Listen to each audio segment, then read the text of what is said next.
Welcome to the Hope for the Journey podcast, a weekday wellness tips program presented by Dr. Denise Marie, Third Order Carmelite. Dr. Denise is a professionally qualified clinical psychologist, health and wellness professor and coach, counselor, plus medicinal herbs educator. Each Hope for the Journey podcast features a well-being key from Dr. Denise, helping you meet your self-care needs for living well. Listener discretion is advised because this and other Hope for the Journey episodes may contain discussions surrounding behavioral health problems and other actual potentially triggering topics. Good day, everyone. Hello and welcome back to Hope for the Journey. And I hope things are coming along okay for you today. This is Dr. Denise speaking, and on today's episode of the podcast, our topic is disagreeing constructively, which is a relational self-care key for living well. Now, having disagreements with others is something which all of us can recognize is part of the human experience. Though before I set out on today's topic of having healthy disagreements with others, I do need to underline that this discussion assumes that you would be conversing with a person who's not threatening any kind of abuse or violence toward you or others. Because if such is the case, I can only recommend to please quickly seek a professional mediator or a counselor's guidance so that things can be safe for you. Otherwise, going back to the topic of disagreeing constructively, I have a question for self-reflection to start things off. When you discover that you disagree on an important subject matter with someone that you're close to, what are the ways you usually find yourself reacting? Do you begin to feel afraid and try to change the subject in any way you can? Do you give the other person the silent treatment? Do you find yourself ignoring your own needs in the discussion and end up being a people pleaser or a pushover in regard to the topic of conversation?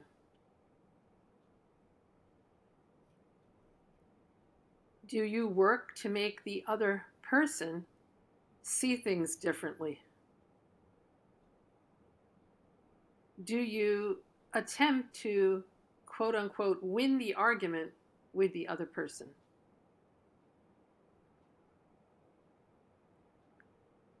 Do you try to shame the other person?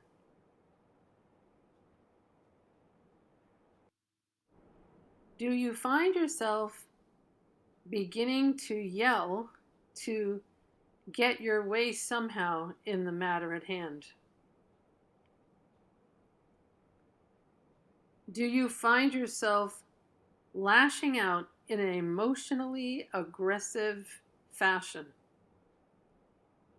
And emotional aggression can involve doing things such as calling the other person names, making personal attacks on the other person, using swear words in the discussion.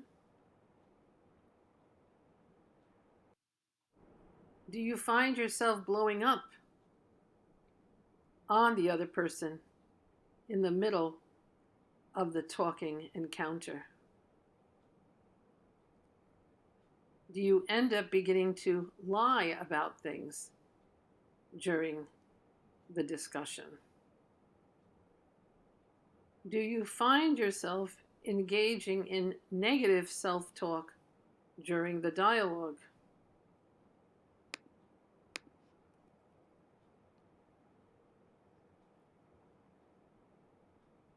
Do you end up withdrawing from your relationship with the person you've been talking to? And in the end, do you find yourself losing sleep over the matter of disagreement? I think you will recognize that if you have taken or do take any of these approaches to disagreement, that these approaches will actually not help create discussions which are productive.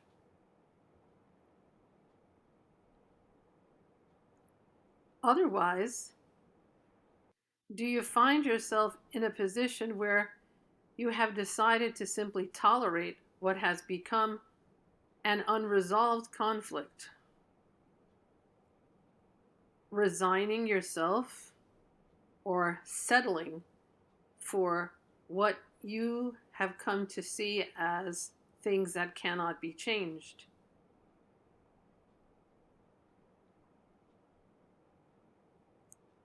But do you have any hope for improvement in the matter of discussion? Would you seek constructive disagreeing? Have you sought constructive disagreements? Because if you have, then you will realize that it is possible to seek a way through disagreement.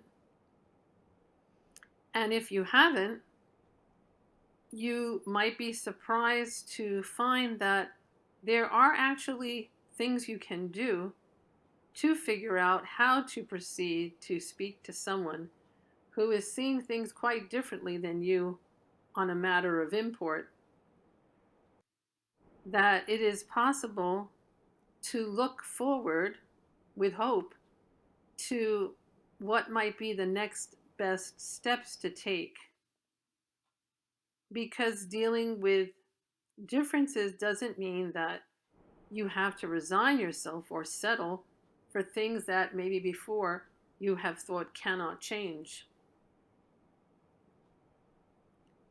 So, what about the matter of how to disagree in a healthy or constructive fashion? Well, one of the things that I'm sure can resonate with you is to remember to lower your voices together, because the temperature can get a bit hot as things are moving forward in a discussion which involves disagreement. Another item to keep in mind is that often there are fears that are involved in a disagreement, fears that are under the surface of what is being disagreed about that may not be so clear to either you or the person you are talking to.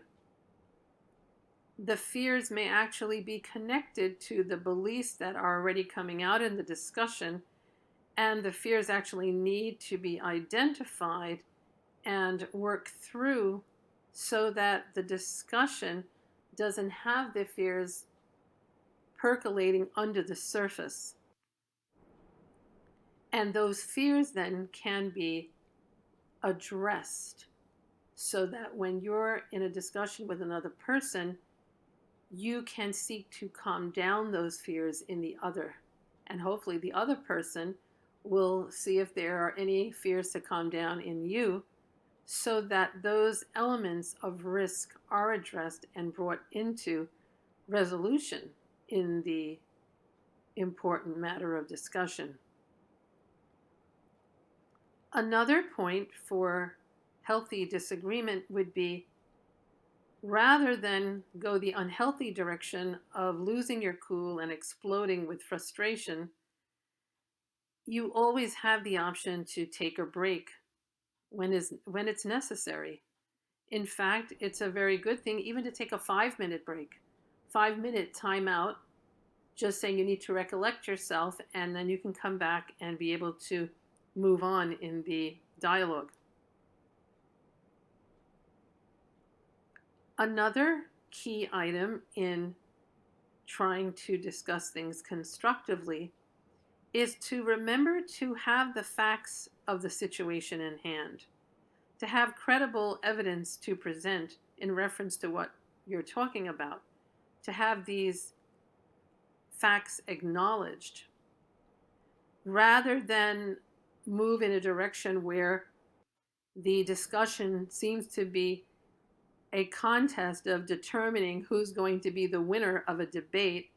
It is much more productive to look at what is happening as attempts to try to come to the truth of the matters, not to find a winner. In general, it is important to try to build a respectful understanding in any disagreement. Those two words. Have the dialogue respectful, but also to be seeking understanding, so that you, in your discussions with the other person, when you're finding something confusing or perplexing and you're saying, how can this be? Why is this what you want to do? Try to see if you can explore more, bring out what needs to be understood better in pursuit of common ground. And this can occur even if both you and the other person are passionate about your beliefs on a particular subject matter. Certainly, trying to build respectful understanding and common ground takes a lot of work and patience, but in the end, it will be worth it.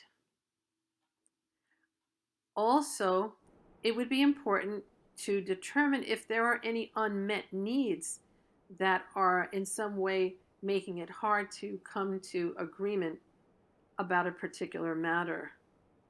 Is there something the other person actually needs, something that you actually need that has not actually been spoken about? Do you suspect there's an unmet need? Does the other person in the dialogue suspect that there is an unmet need?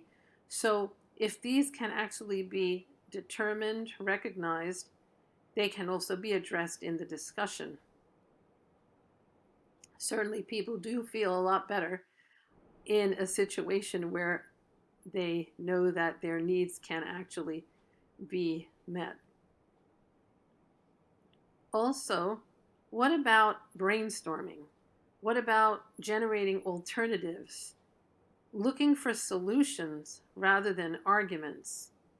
Opening these kind of doors brings relief to any kind of conversation which is tense, because then instead of it being a discussion where it's either an outcome which is this or that, instead it can be one of, well, here is an array of things that are possible, and let's see what we can pick out together that would be mutually agreeable.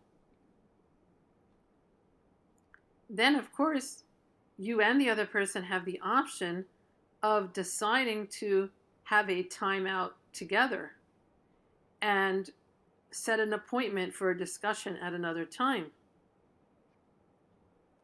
And if this particular route is chosen, one of the things that would be a benefit would be that either you and or the other person can use any of that discussion space to prepare better in advance to present perspectives during the meetup for discussion of the topic. So in effect, one of the things that can be concluded is that if the goal then is to get to a point where there is a result that can be agreed upon together, this is a win-win outcome, which actually is rather ideal, because that means that the conversation has moved from being perceived as going to yield a winner, instead to both people ending up being winners in an agreement together. Now, you might also be wondering, what happens if, after all of this work of trying to move from disagreement to constructive agreement, you end up in a stalemate, and there appears to be nothing or nothing more that either of you can do about the disagreement. That is, if you find that you're both saying there's no way out, have you practiced this other approach, which is simply turning to God to see what God can do about it? I mean, after all, God has time, He has knowledge, He has energy, He can focus, and He can come in some way, shape, or form to inspire you and the other person to an agreement that would be ideal. So why not converse with God about it and then wait for the ideas that are useful to come? In summary, I think that the better way is to take the high road in a disagreement, making efforts to become more effective in how you advocate for your position. Behave as someone who is trustworthy, who acts as a supportive collaborator in the conversation with the other person. Disagreeing constructively, healthily, is actually better, not only for your self-care, but for your relationship health in the long run. Going forward with our relationship subject matter of today, I would like to bring our attention to two people who are rather skilled at disagreeing constructively with others about topics that are tough. The first person I point to is the director of the Riley Gaines Center at the Leadership Institute. The All-American champion swimmer, Riley Gaines. As author of her book, Swimming Against the Current, Riley is described as, quote, America's most sought-after voice in the fight to save female sports, end quote. Riley Gaines has publicly shared and continues to constructively discuss all kinds of concerns she has with allowing men into women's sports or women's spaces. Riley's position is that she does not want women to lose their chances of competing in races, let alone lose their athletic races because of it. In her book, Swimming Against the Current, Riley, quote, shares her unbelievable story and inspires readers to embrace common sense and truth in discussions about women's rights, end quote. And I also wanted to mention, as a second person in regard to today's topic, filmmaker, producer, and actor Dean Cain. Now, Dean Cain is especially known as the star Superman in the 1990s TV series called Lois and Clark. Dean is outspoken about his views in today's political climate, and he does not stay distant from being a participant in discussing other controversial subject matters. For example, Dean has not held back from publicly expressing his aversion to lifestyles of vice going on regularly in Hollywood.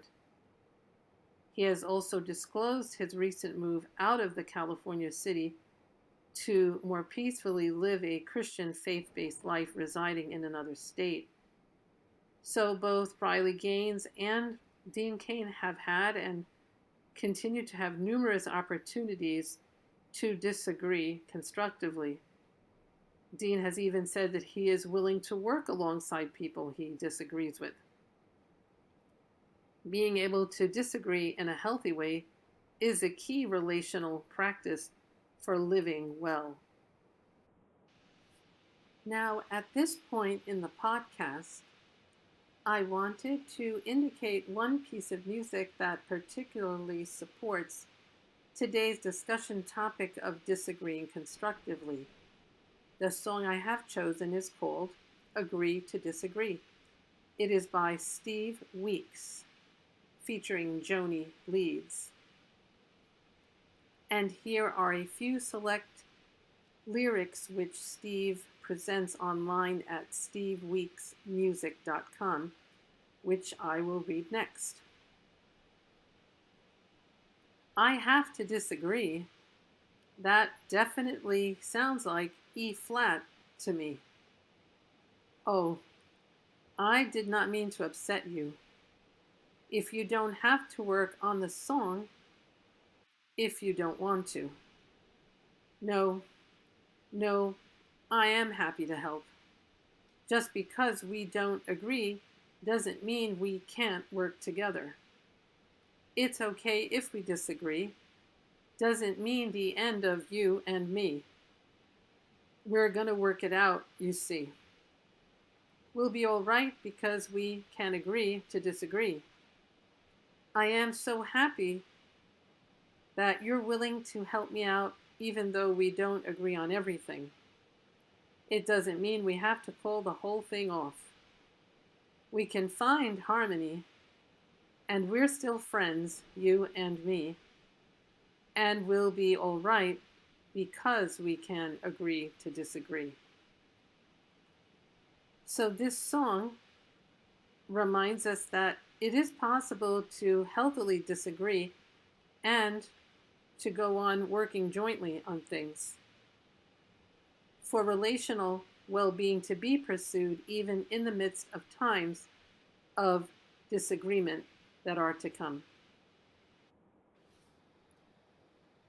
Next, I would like to bring your attention to some extra possible care for you and your overall wellness by indicating the following: a set of health foods to aid you for a verbal workout, a conversation that you know will have disagreement, which is our relational self-care key of the day. Only please discuss these 3 items with your doctor before sampling them so as not to overlook your particular health circumstances. So now I will review the 3 foods I have selected as complementary to body and soul functioning. First, I'd like to point out American ginseng root. American ginseng can serve as a fatigue fighter and a stress reducer. Then I'd like to indicate pineapple juice. Pineapple juice can be ingested for an increase in energy and to help your endurance. Pineapple juice is vitamin and mineral packed. Plus, there is coconut milk, which can help you relax and also ward off fatigue, which is certainly possible in a tough topic talk.